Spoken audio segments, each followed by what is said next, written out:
Hey guys, what's up? I thought I'd make a quick little video here. Nothing long-winded like my first black metal video, but just pulled out about six LPs and one little 45. Classic metal, straight up heavy metal. Go over them a little bit. Just some ones I really like. Uh, I'm gonna try to keep it a bit more brief than I did in my first couple of videos, but gonna have a little bit of fun here. Uh, just bored, wanted to make this video. I actually wanted to make it a couple hours ago, but I got caught up in trying to find something I lost about a week back, and it's driving me nuts. But yeah, thought I'd show off a little bit of my collection for the hell of it. In case you happen to give a fuck. Oh, by the way, Nick, you know who you are.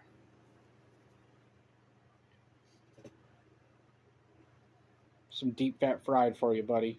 Some Scotty, Paul, and TJ right there.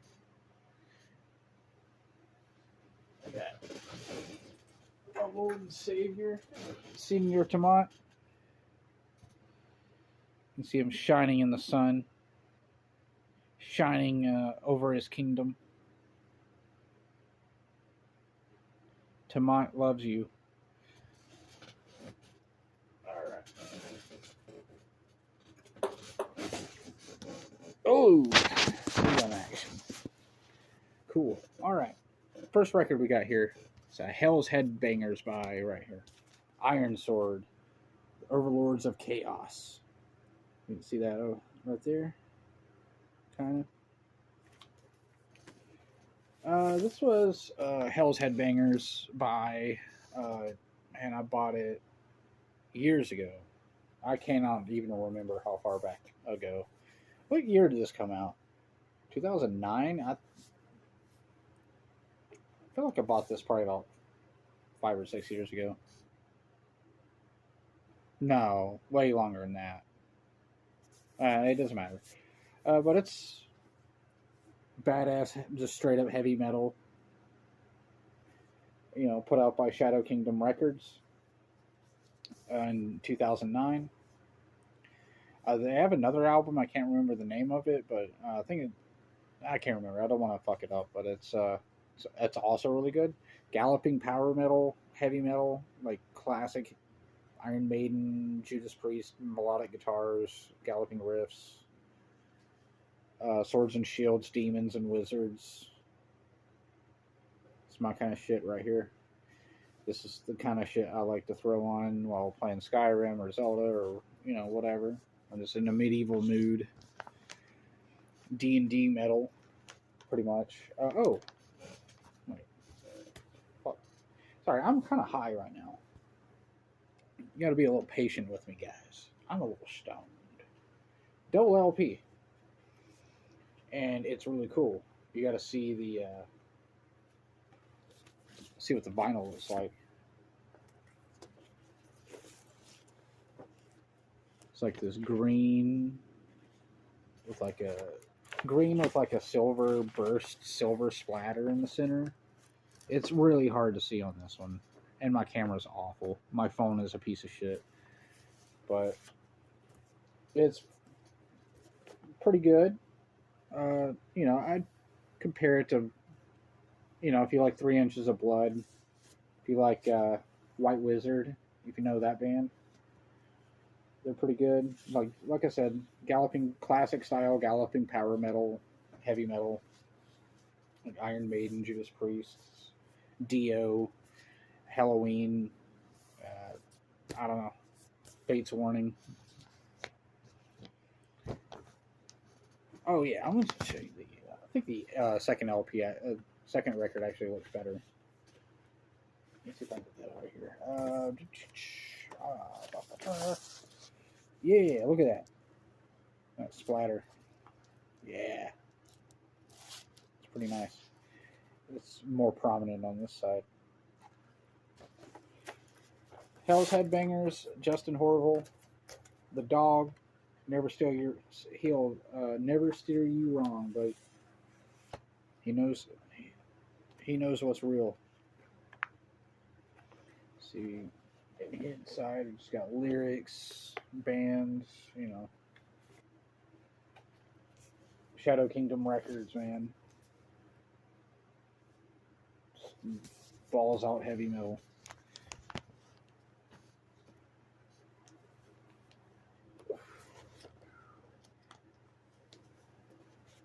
Yeah, I cannot remember when I bought this. I went through a phase where I just kind of ordered from Hell's for a while. So every now and then I would just find myself on the page and grabbing something.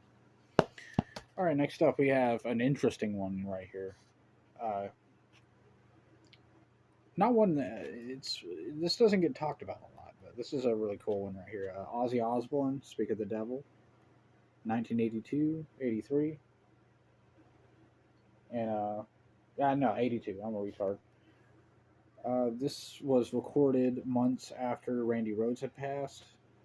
He had he was replaced with Brad Gillis from Night Ranger. He was amazing in his own right. It's a live album of Black Sabbath covers. I think it's pretty good. Brad rips. You got two LPs, and the back of it's real worn. You can see it's like yeah, chunks of the band members' names from the song. Some of the song listing's gone, but Ozzy on the inside. His executioner John. I used to kill him on stage every night, Alice Cooper style. It's kind of back when Ozzy was still doing a lot of He was a lot more theatrical at that time than he became later on, or even than he was with the Black Sabbath. He used to have like he tried to. I want to say copy. Don't want to say copy Alice Cooper, but he tried to, you know, play up the whole like Wasp, Alice Cooper sort of thing. That's before Wasp, but you get what I'm trying to say. The whole shock rock, like evil heavy metal imagery sort of thing, early '80s sort of thing. Yeah, it was a good time. Next up, we got Iron Maiden, so with Somewhere in Time. This is one I just picked up at Walmart one day, ran in to get something else, and just came out with this. This is pretty cool. It comes with like holographic sort of poster right here, holographic insert. I would call it.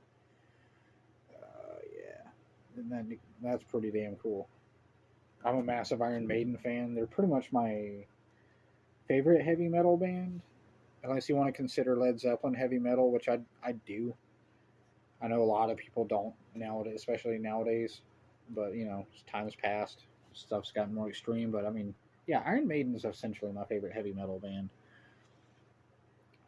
Comes on a really nice glossy sleeve right here on the inside.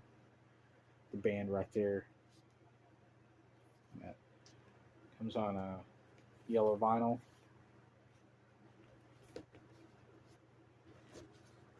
That's really cool. Really cool yellow vinyl. I kind of like that what Walmart's been doing with vinyl lately. You have all these cool colored uh, records everywhere, and I'm seeing like stuff I never used to see there. Like I never used to see Somewhere in Time at Walmart. I used to see Number of the Beast at Walmart. If you did find an Iron Maiden CD, you know, but that's pretty cool. This is this or Power Slave. It's a toss up between those two for my favorite Maiden record. I mean, Power Slave's pretty damn good. That's a stone cold classic right there. But God, this whole album, man, is just the tone of it, the guitar, the melodies are so perfect. Dude, Caught Somewhere in Time, The Loneliness of the Long Distance Runner, Deja Vu. I mean, dude, melodies for days. melody for days, and the riffs, the that chorusy DiMarzio in a Fender Stratocaster guitar tone. 10 out of 10. Yeah. Talking about some fantasy metal right there. That's what I'm talking about. I like that power metal, fantasy metal sort of thing. Next up, more Iron Maiden. That's even more. From Fear to Eternity.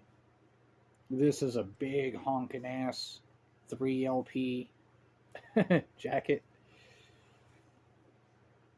It's pretty much covers her career from 1990 through 2010, and a lot of the it has a few Blaze Bailey songs on here, but they're played live with Bruce singing.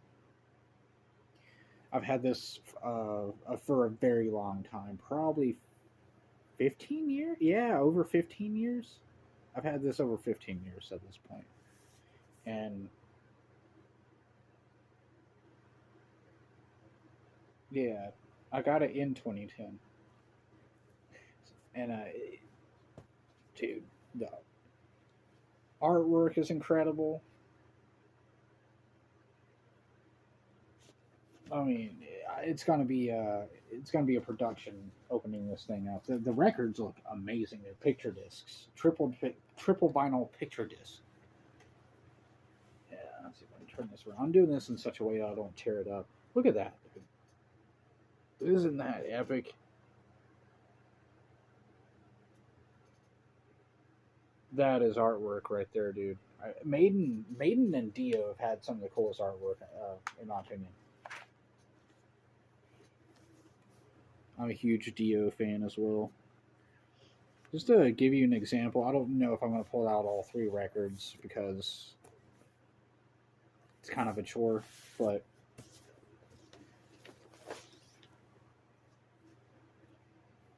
yeah.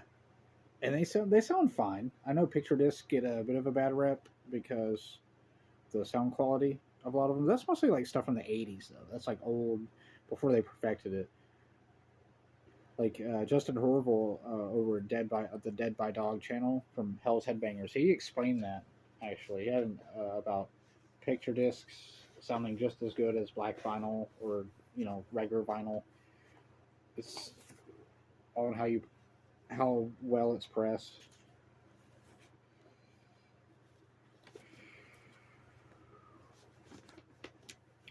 I don't know. I might go ahead and show the other 2.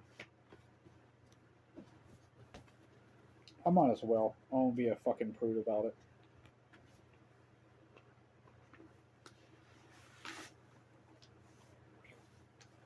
Yeah.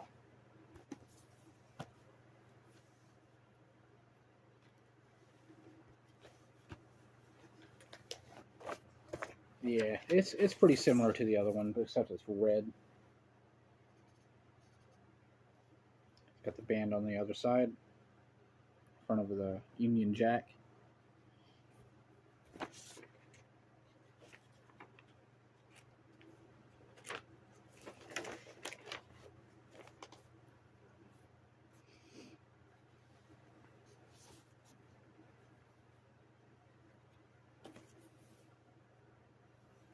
Yes, take a minute. I'm like I said in our black metal video. If you watched it, I'm real meticulous about my jackets. This one doesn't have a protective sleeve on it like the Aussie one does, but I'm just real peculiar about how I get these in here without tearing them up. Just a second. Ooh, no, that is not the way to do that. Hold on a second. Alabama man removes a record from jacket. Yeah, without tearing it up. Yeah, I live in Alabama. I'm fucking lame.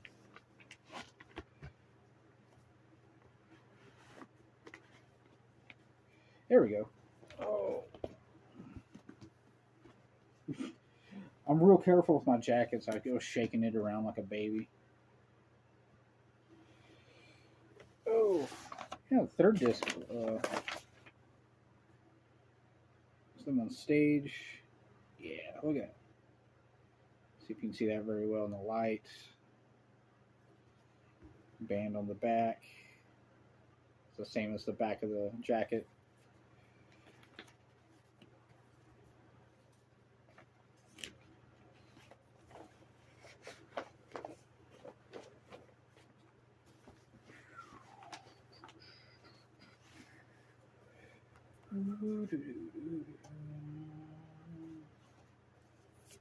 Yeah, I was pretty stoked when I got this. I got it for Christmas of 2010. So actually, really more like 14 years I've had it. Uh, that I've had it. But I was real excited because I was just starting to collect vinyl around that time. I didn't have much. I didn't even have a record player, but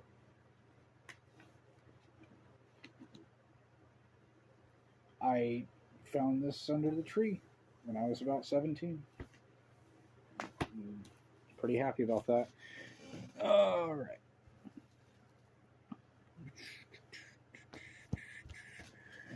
Just a second, guys. Just 2 seconds.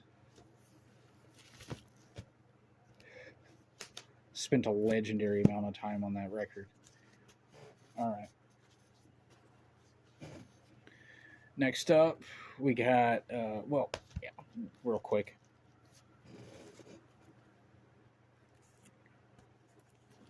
Iron Maiden, Flight of Icarus. B-side is I've Got the Fire by Montrose. It's a Montrose cover, which I do have the Montrose album that it's on. Just black. Little black vinyl. Simple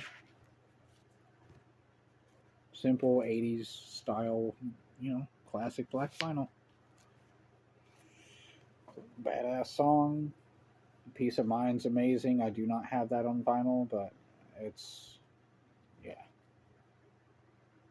That period of Maiden was untouchable. That mid 80s era, that early to mid 80s, untouchable. All right. So 2 for 1 on the end here. You're gonna laugh at me a little bit, but I don't give a fuck because this is just this is perfection to me. This is musical perfection. First off, we got David Lee Roth, Eat 'Em and Smile. This is a monster fucking guitar album. If you're into that, if you're a guitarist, or if you just appreciate guitar music, this is a must-have. This is, or if you're a bassist too, actually, because Billy Sheehan tears it up on here. This is David Lee Roth's debut full-length LP from 85, 86. Can't exactly remember. I think it's 85. And this is, to me, this is every bit as good as anything he did with Van Halen. Every bit as good. Steve Vai, Billy Sheehan, Greg Bissonette, and Diamond David Lee motherfucking Roth, dude. This is glam metal masterpiece. You're like, what? I could hear you saying, like, is that really metal? Is that metal? That's just glam rock, or that's hard rock. That's that hair metal stuff. Well, first off, David Lee Roth was in Van Halen. Van Halen arguably invented the transition of glam rock into like heavy metal, into a heavy metal style, and they were some of the best at it. So David Lee Roth is, he's an OG, and then you have Steve Vai just tearing it up, tearing that ass open on the guitar, man. Unreal. Shy Boy is, oh my god, Shy Boy, Tobacco Road, of course, Yankee Rose, going crazy. His back's just eaten up, man. You can kind of see How you can kind of see how like, old it is. I tried to keep this in the clear sleeve, man. But this whole album's incredible, man. It's just a mind blowing musical mashup, just a masterpiece of like heavy metal, like a glam style of heavy metal, glam metal with big band like crooner lounge. Like it's almost orchestrated how it's written. This is a fucking masterpiece. This is metal. This is if you don't think this is metal, go listen to it. Go listen to the whole thing. And tell me this is not like just a perfect guitar heavy metal 80 like mid 80s album. Every bit as good as anything Dokken made, and I love Dokken. But with that, second off, we have the EP before that, David Lee Roth, Crazy from the Heat, and okay. Granted, this is definitely not a metal record. This is, rock and roll, surf rock. Almost kind of croonerish record. It's just covers of Easy Street, Just a Gigolo, California Girls, and Coconut Grove. It's just a fun little EP from right when he recorded it right as he was leaving Van Halen, according to his book. And Steve Vai did not play in this. This is a group of session musicians who worked on here. This is before he got his like band together. But it's a fun EP. It's not metal, but it's not even really hard rock. It's not hard rock at all. But I threw it in with Eat 'Em and Smile because I have these two, and I don't have Skyscraper. Otherwise, I'd throw that in here too. But I have a million other records I could go through. But trying to keep it brief, keep it fun. Hope you enjoyed it. I appreciate it if you watched it. This is just like a part collection video thing. I have a lot more records. I just wanted to throw out a few for fun, just to kind of have a video out, to be honest. But I'm still very new at this. My guitar videos are rough because I'm so nervous. I'm unscripted. This is just me showing you my records, This is just me hanging out. I'm vaping on camera.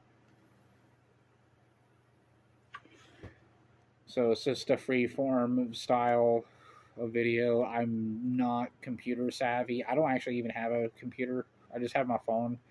Kind of having to use my money for other things at the moment. Like money's tight. So I just have my phone. I'm not very good at editing. I'm not good at editing at all. So this is the best I can do, but I want to do it. Maybe in the future I get some better equipment. I get better at, I really learn how to edit. I learn how to speak better on camera. These things will will flow better, maybe go by a little bit faster. I have some other ideas. I have autographs I can show. I can do an autograph video, cassettes, which I've shown a few actually in my second video for my black metal collection, because my first one got cut off and I continued into the second one. But yeah, I'm rambling at this point. I hope you enjoyed it. I appreciate what little feedback I have gotten. If anybody's watching at all, that's all that matters to me.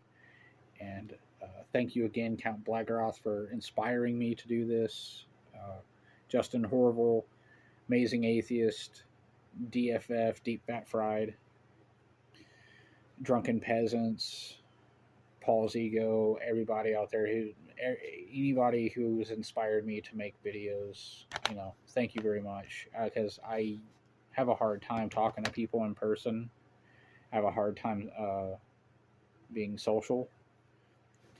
I deal with, I hate to trauma dump, but I deal with depression, and I kind of find it hard to initiate conversation with people out in public, or So sometimes I isolate for a long period of time, and I'm not, unless I'm at work or something. That's different. But at home, I can go a few weeks where I really just don't want to go anywhere because I'm afraid of people. So I love YouTube. YouTube has kind of been like a second home for me forever, ever since I've had the internet.